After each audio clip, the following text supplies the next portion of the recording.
Hello, everyone, and welcome to the Happiness Journey with Dr. Dan podcast, where every journey is worth living. My name is Dr. Dan, and I'm your host for today's episode. I am a cognitive behavior psychotherapist specializing in anger management issues, both court appointed and private, marriage counseling, dissociative identity disorders, narcissistic personality disorders, depression, anxiety, and so much more. If you have any need of any assistance, reach out to us at 301 325 1550. Now, today I'm very excited to have at our podcast a very special guest and author, Brent Scarpo, who also casted many of the actors in my favorite movie of all time, The Shawshank Redemption. Now, since he is the best qualified person to be able to introduce himself to all of our 1,000 listeners, I will leave it up to him to be able to take over and provide us some key information about who he is. Brent, the floor is yours, my friend. Oh, you're too kind. Thank you so much. Thank you so much for having me here. I just love I love the name, the happiness journey, because it truly is a journey, and I'm looking forward to our time together. Yes, my name is Brent Scarpo.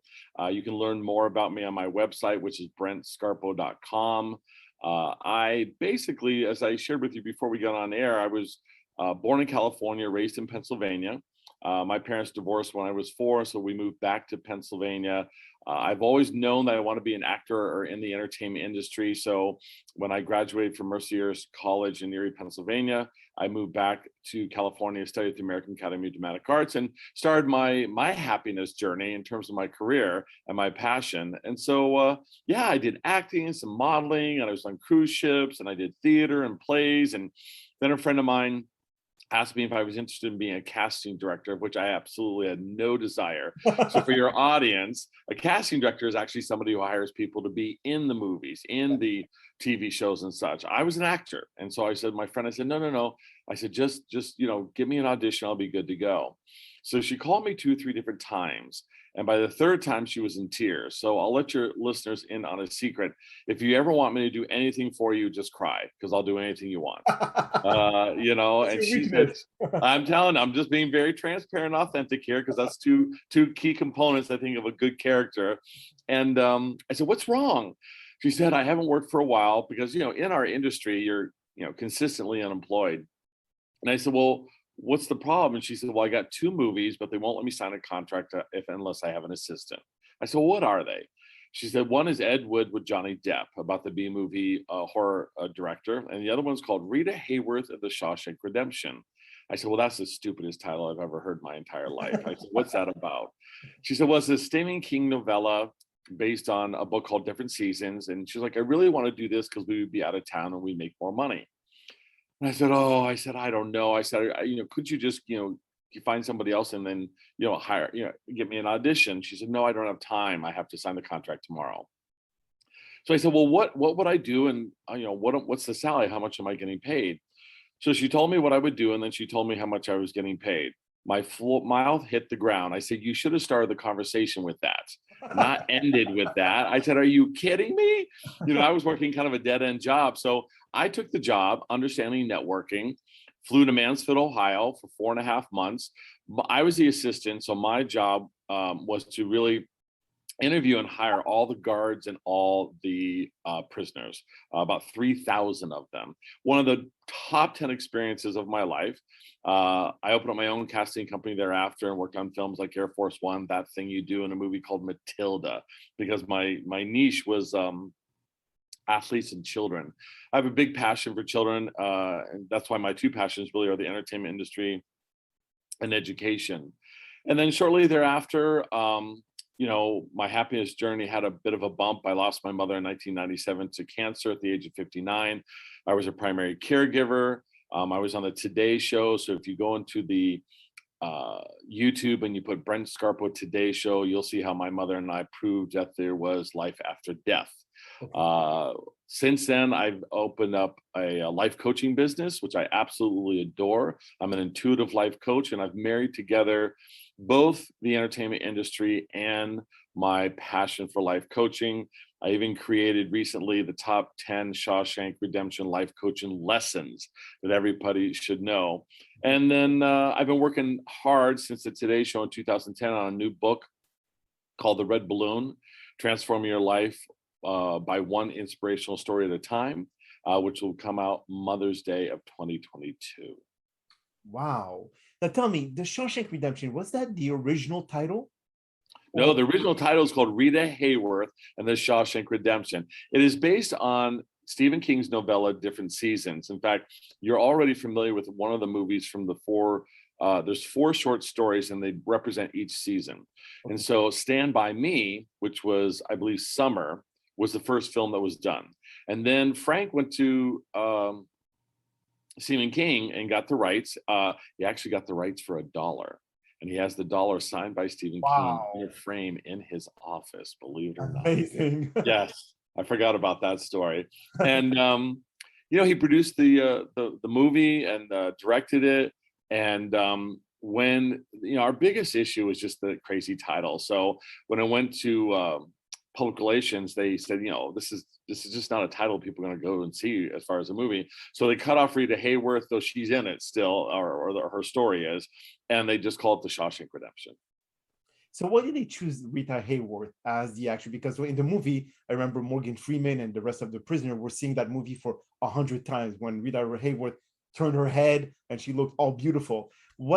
Why did they choose that actress for that movie? Right. So that's the Stephen King choice. I'm not sure why his choice was that, but I suspect because we're talking about this is a period piece.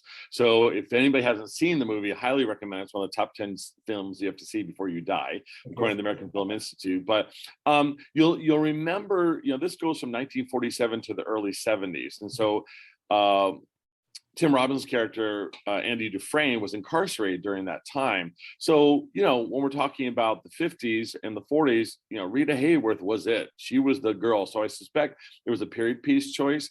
And then I won't give anything away, but you remember that, Andy Dufresne wanted a poster of Rita Hayworth in the cell. So there is a significant reason why Rita Hayworth is in the film. So did you meet Morgan Freeman? Everybody.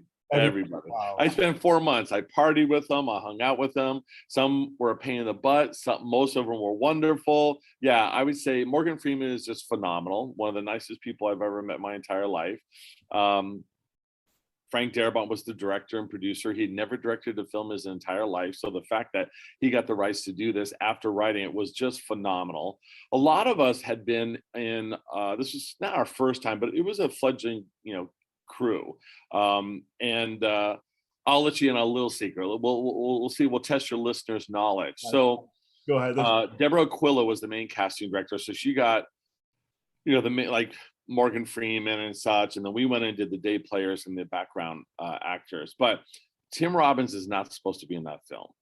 So the agreement was, Castle Rock Pictures said, "We'll let you direct, but you only get $25 million, and we have to have an A-list actor in order to give you that $25 million to play the part of Andy Dufresne." So Deborah Aquila, working with her, found the A-list actor. It was not Tim Robbins. Okay. So here's the $1 million question, listeners. Who is supposed to play the part of Andy Dufresne in Shawshank Redemption and quit 6 weeks before we were supposed to start principal photography? Because in his 300-page contract, he has the right to change any of the dialogue whatsoever, and wanted certain scenes taken out of the movie, and Frank Darabont said no. And he replied, "Okay, well, thank you very much. I'm going to move on." So who do you think? This is 1994. We needed an A-list actor to play Andy Dufresne. Who did we originally have and quit? Oh, that's a good question. I mean, I saw this movie so many times, but I thought that he was was it Harrison Ford? Oh, that's a great. So the guy, so you could be a casting director. Could have been Harrison. It was not Harrison Ford, but that's a great. I'll give you one more guess before I tell the audience. Audience, you think about it as well. Wow. Okay. Can you give us a hint about this actor? Did they play in a specific movie? Okay, 1994, was a #1 paid actor. Been around since he was a teenager.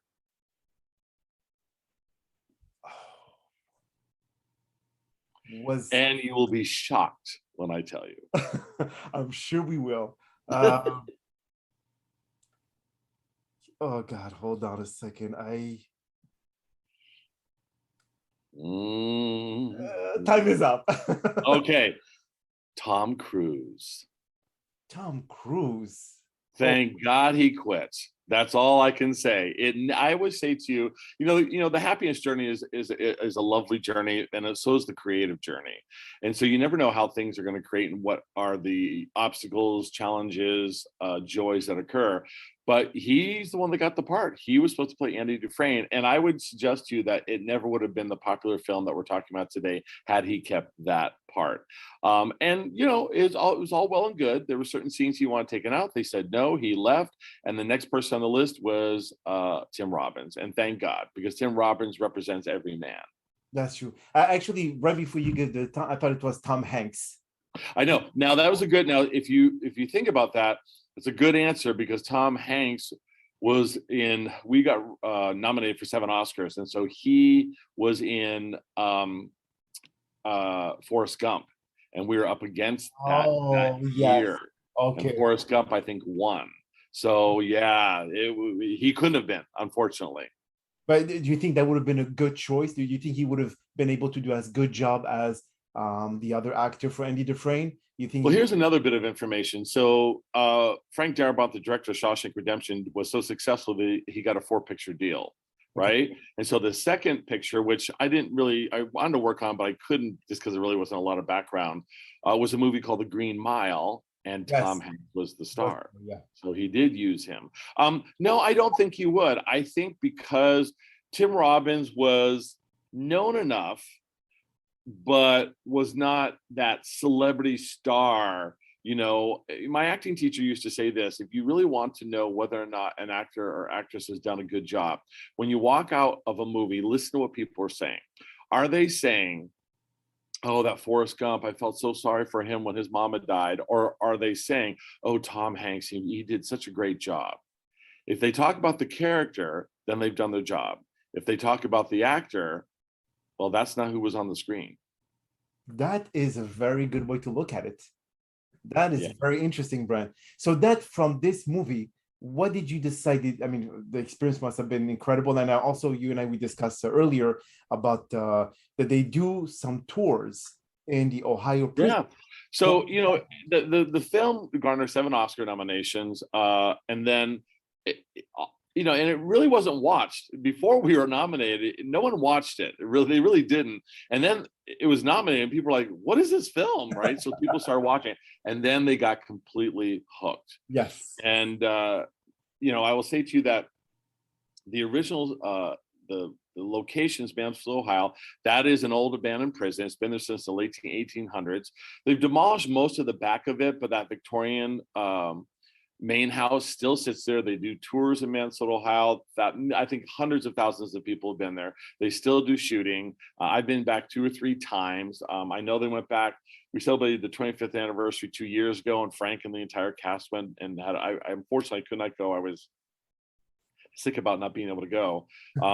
But yeah, it's lived on in people's minds and hearts forever. And as I shared with you, I developed 10 life coaching lessons from the film, because when I decided to marry these 2 things together, and a lot of people don't realize the caption of the movie. We have there's a number of posters out there. We got 1 poster, and then the 10th anniversary, we got a second poster, which I put up next to the first one. And I had this up for years, and I never looked at the caption. And every film has some kind of byline or caption. And so the caption for Shawshank, and I think it's so indicative of where we are as a society today in the last 5 to 10 years. Okay. It is: fear can hold you prisoner, hope can set you free. That is the subtitle of the Shawshank Redemption.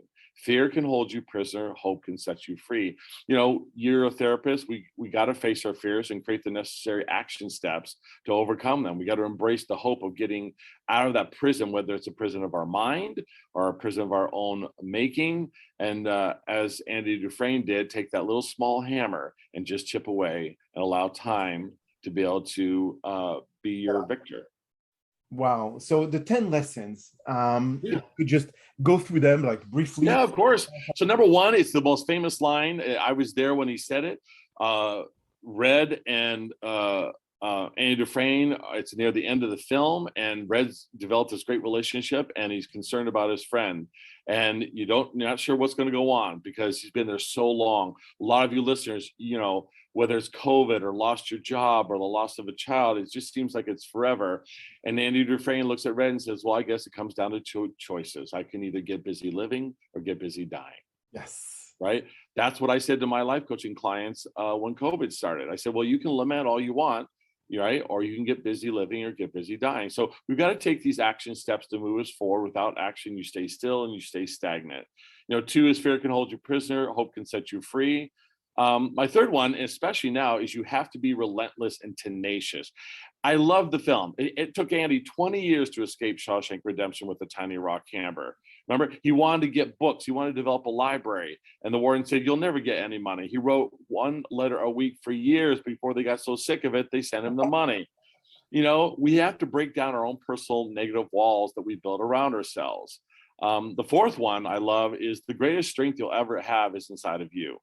No matter where you are, who you are, what people say about you, you have to stay true to your own core values, right? And this is what Andy Dufresne did.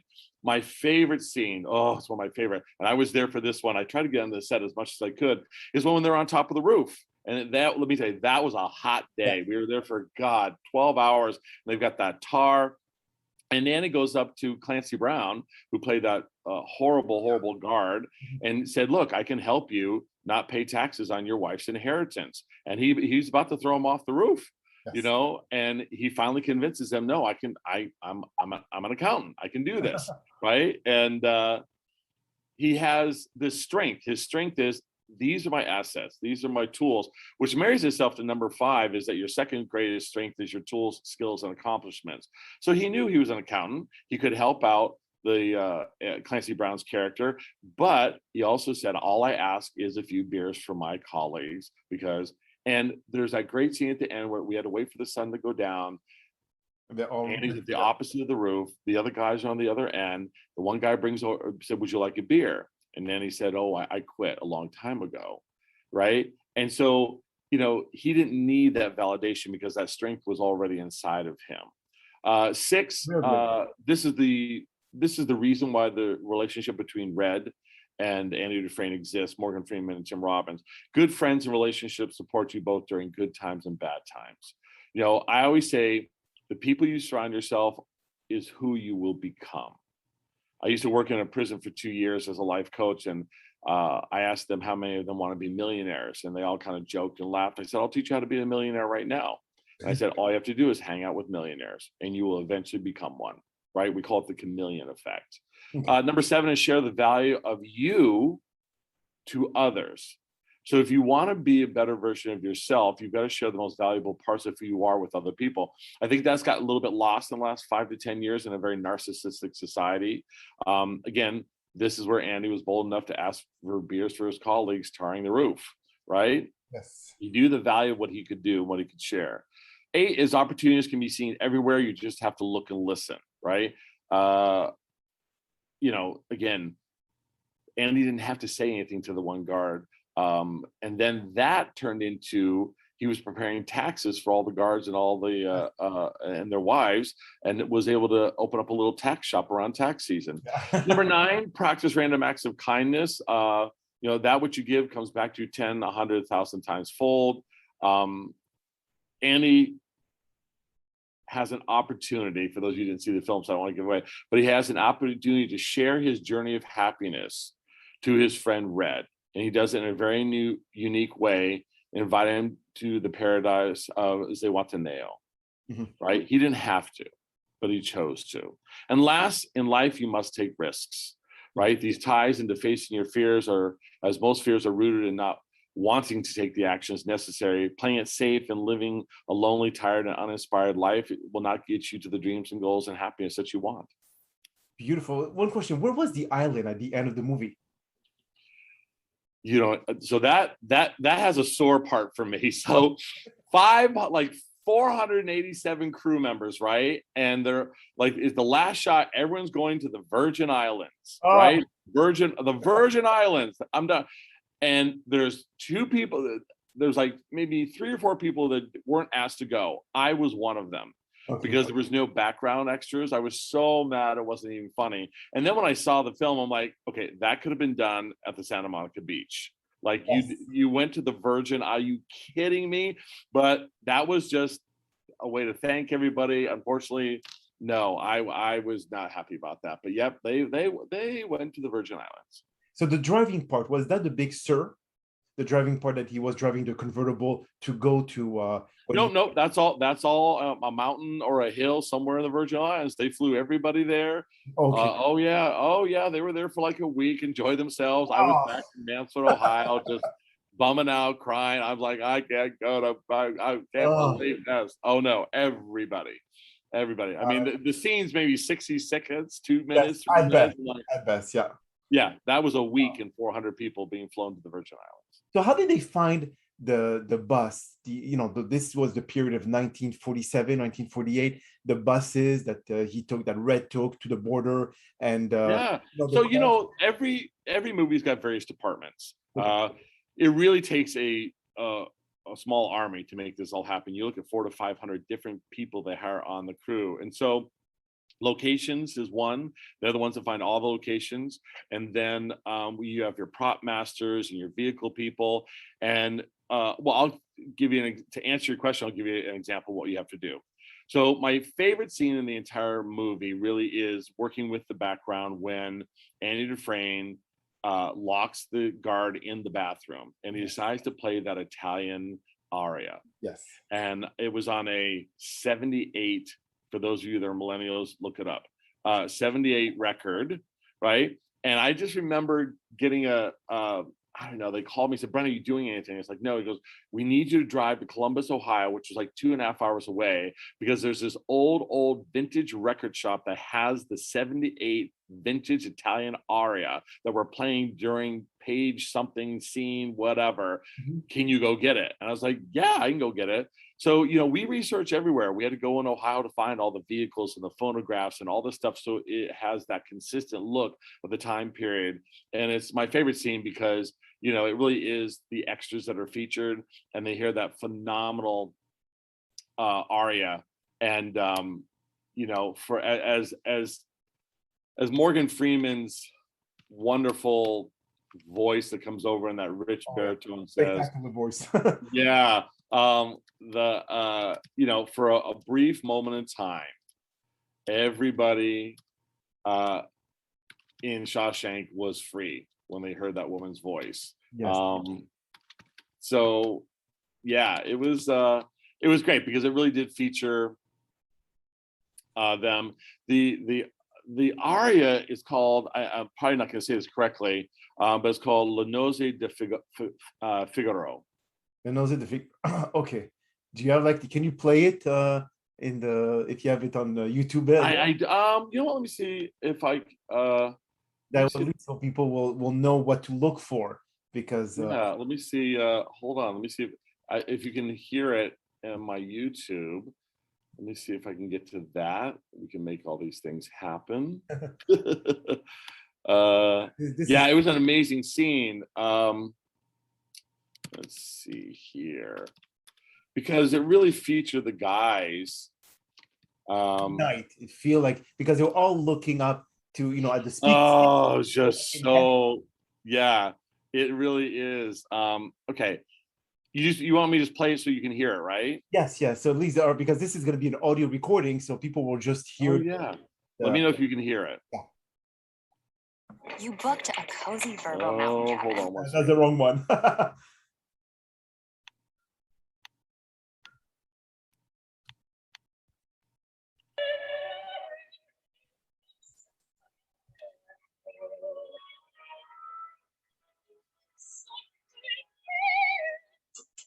Very faint. Andy, let me out. Andy? Oh, yeah. Andy? I have no idea to this day what those 2 Italian ladies were singing about. Truth is, I don't want to know. Some things are best left unsaid. I like to think they were singing about something so beautiful it can't be expressed in words. and makes your heart ache because of it. I tell you, those voices soared higher and farther than anybody in a great place dares to dream. It was like some beautiful bird flapped into our drab little cage and made those walls dissolve away. And for the briefest of moments, every last man at Shawshank felt free. Wow, that is brings back memory, Brent. I love it, love it. Now, one question about the casting, the warden, the bad cops, all the the young kid that graduate that passed the English test. How did you find all those people?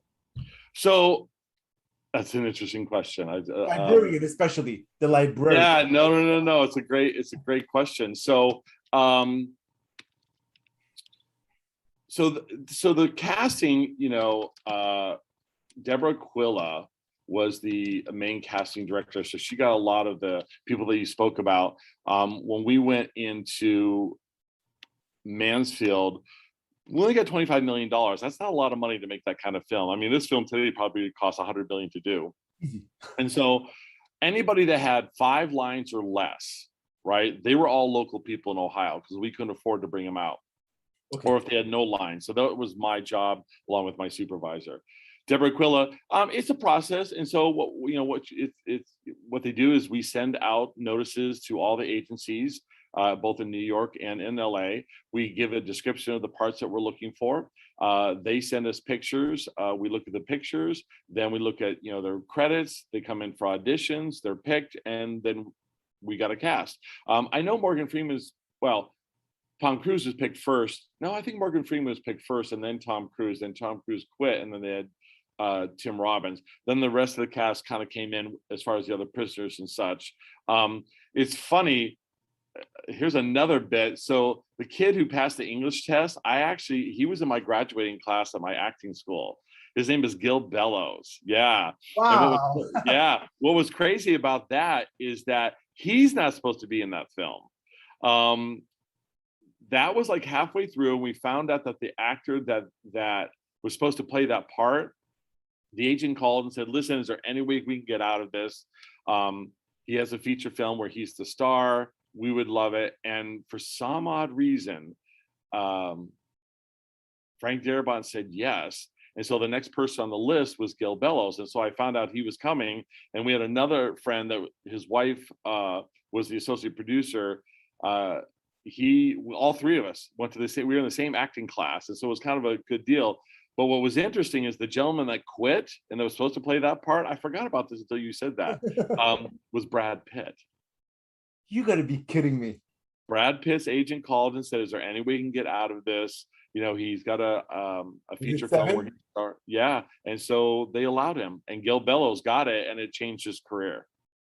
Wow. So what movie was he casted after Shawshank? I think it was, you're talking about Brad Pitt? Gil Bellows. Oh, Gil Bellows. He was in, he was known as the recurring role in Ally McBeal. Oh, you know what? Now that you're saying this, looks very familiar. I remember. Yeah, he was on Ally McBeal for a very long time. He played an attorney, and I don't know how well his career was going at the time. He's from Canada. Okay. But it literally, that's life. It just takes so many different twists and turns. But I know it was shortly there because he played Tommy, and then he played Billy in Ally McBeal. Billy, okay, yeah, I'm gonna definitely look for one of the, I would say, episode.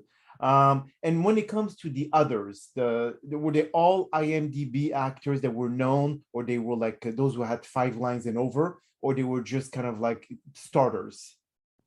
I would say a combination of the two. Okay. It's interesting, especially when you get into character actors. There's a lot of actors that were in that film that have great resumes. Shawshank helped them out a great deal. Don't get me wrong, by any stretch of imagination, it really did. But a lot of them, they had credits, and they had, Gil, I think Shawshank Redemption was the 5th acting part he ever had in his entire life, and then, it just everything changed for him. But I think the most of them, they had pretty good credits. I don't think any of them were beginners, but they weren't, celebrities or stars, say like Morgan Freeman or Tim Robbins, but they were character actors that have worked consistently. I know one of the actors that actually played in many movies. He was one of the prisoners. He was saying, like, remember the guy who was reading the book? The author was named Dumas or Dumas. Remember that prisoner when they were like opening all the books in the library, and he said he was Frank Dumas. And then he well known. He is William Sadler. William Sadler's been in a lot of stuff. He's been in a lot of stuff. Yeah. And even Clancy Brown, who played the really hard-nosed, horrible guard, he's been in a lot of stuff as well. Bob Gutton, he was in Star Trek: The New Generation. I remembered him playing a part in that. James Whitmore, oh my gosh, he's been around for years and years and years. He's the elderly prisoner that hung himself. Yeah, librarian. He's been around for, he's since passed, but yeah, absolutely. Yeah, I think he did one of the Bruce Willis movie, the second one. Yeah. Oh, he William. He goes back to old westerns in the 1940s and the 1950s. Oh no, he's huge. That is really, so that's why I thought that the Shawshank was like the movie that catapulted a lot of actors in that. Yes. But yeah, when you're in a movie and it gets nominated for an Oscar, people start to pay attention. Wow. Okay. And there were a lot of extras, huh? When you look at the 3,000. Holy cow! And mostly locals, right? All locals. Okay. And usually every one of them. Yeah, we just didn't have the money. Okay, so what is the pay for extras usually when they take the local one? Yeah, so it's a great question. So, none of them were union, so that was a different situation, but we needed them consistently. So I think back then, I'm trying to remember exactly. It's a great question. I think we pay them pretty well, actually, more so than we do New York and LA. I want to say anywhere between $100 to $200 a day, just depending on what they did. Okay. And they loved it. They had an 11% unemployment rate there. That's one of the reasons why we went. They had the abandoned prison. There was a lot of particulars. It was amazing. That town, we pumped about $25 million into that town, and I've been there since Shawshank, and it transformed. It went from a town that was dying to, at least during the times I was back, was doing very well. One great story, I remember we had 3,000 extras. So, it's a period piece. So they have 1945 haircuts. Okay. Right. And we could go on for hours, but I went into biker bars. I went into gangs. I looked for, because we needed notorious looking guys. Right. Well, I remember it was a scary moment because we had about 3,000 that came to our orientation. We took pictures, all that. And then, these guys had long hair, beards, the whole thing. And then all of a sudden, hair and makeup came to us and said, okay, here are the pictures of what they need to look like. And then we realized, oh my God, we're going to lose them all. We're going to lose all of them because, I had one guy that had hair down to his butt. And we called them all back and we sat them down. I said, look, this is going to be an amazing experience. You're going to get paid. You're going to be in the movie. This is also what we call a period piece. And I could just see the confusion on their faces. What that means is that every Friday for 4 months, we're going to give you a voucher. We made the barbers in Mansfield, Ohio, made an insane amount of money. I can imagine.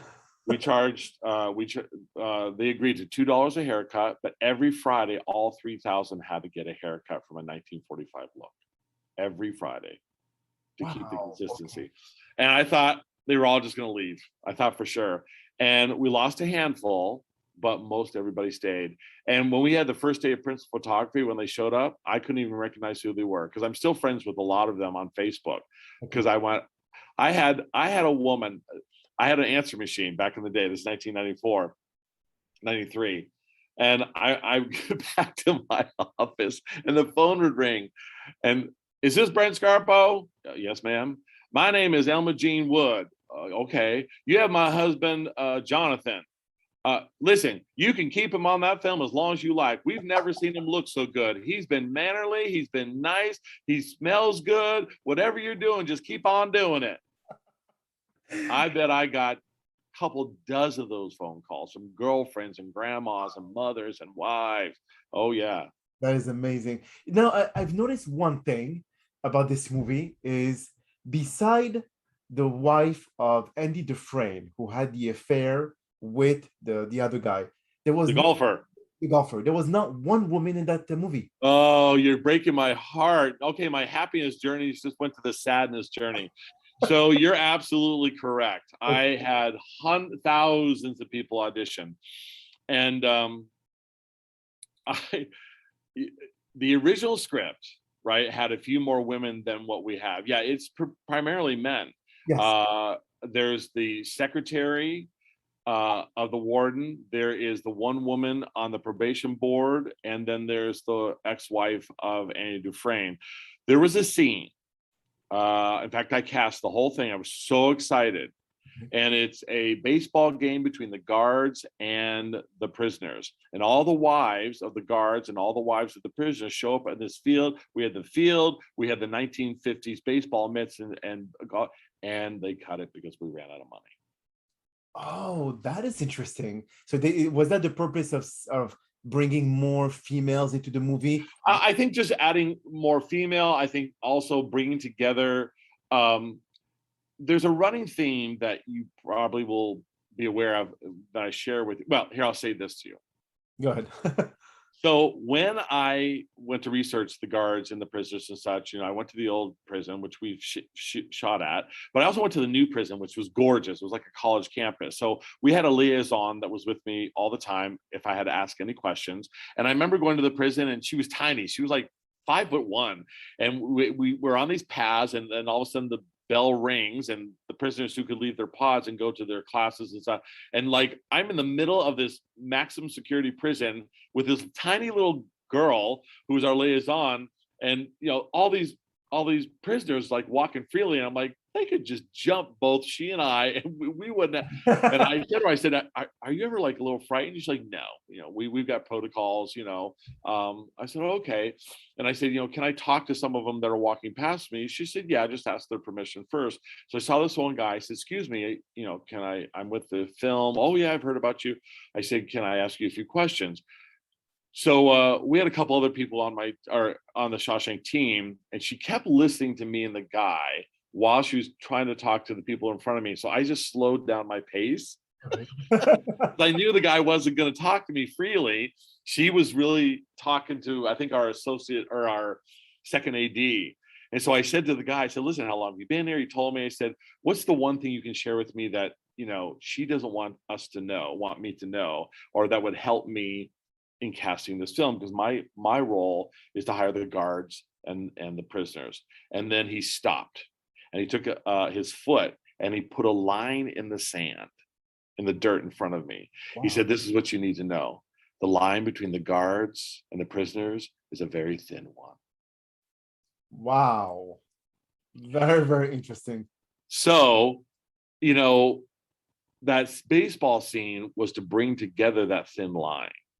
Is there really a difference between the guards and the prisoners, right? I will share with you that, a lot of people don't know that a lot of the extras that I put into the film are actually on probation and were in that prison.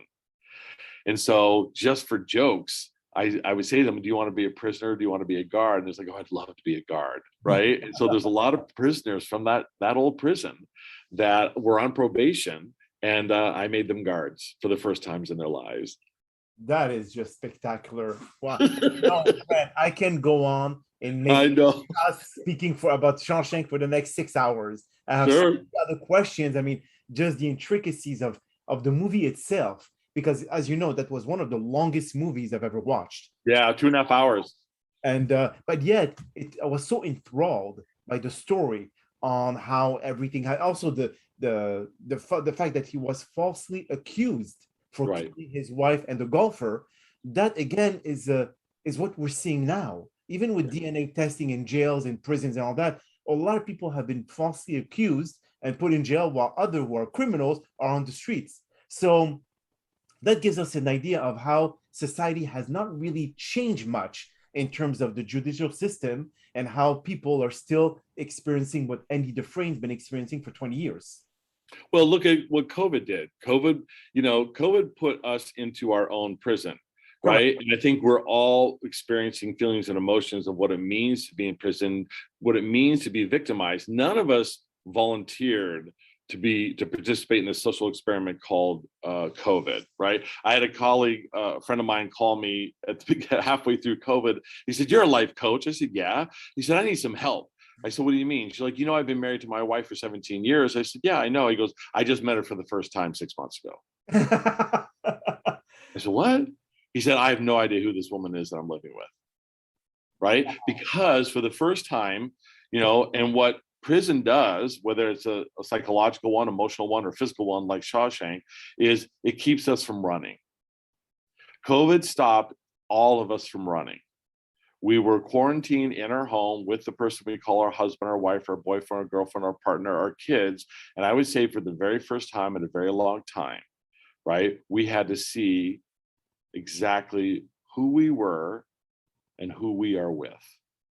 Because most people run when the bell rings for school, or they go up to the bar, or they go to work, and then they come back and they don't have conversations. They say "I love you," but they don't really mean it, or they don't understand the meaning behind the words, right? So until you're in a real physical prison like Andy Dufresne was, and your freedom is actually taken away, you come to really realize the core values of who you are and those that you surround yourself with. And that's why I think that film shares so much similarity to the kind of prison we've been in our own mind and our own physicalness when it comes to COVID in the last 2 to 3 years. Wow. So can we really assume that what Red said when the librarian committed suicide, that he was institutionalized? It is like, I could cry now because I was there for that scene as well, because I love James Whitmore. And when and I knew it wasn't real, and I saw the prop master and I knew the guy, but it just the pain of that, right? Because that's where you succumb to the prison of your mind. That's where you, right, allow fear to interfere with the hope, right? James Whitmore's character is institutionalized, and he tries. God knows he tries. For every scene James Whitmore was on, because I'm such a fan, I went to. When he's in that grocery store and he can't bag the groceries because of the arthritis, and so he loses hope of what it means to be a human being in the outside world, because all of his life has been represented by being inside. In prison, he was somebody. I think you and I spoke about that. Andy Dufresne's character says, on the outside, I was an upstanding citizen. Yes. I actually had to break the law once I got into prison. That is a line that made me laugh, because the reality is that it's the complete opposite. People on the outside are criminals, and when they get into the inside of the institution, they become real, like I would say, nicer people. But then it was the complete opposite. He was honest, as I don't know what the expression he used, as honest as what, I don't know what he said, Andy Dufresne.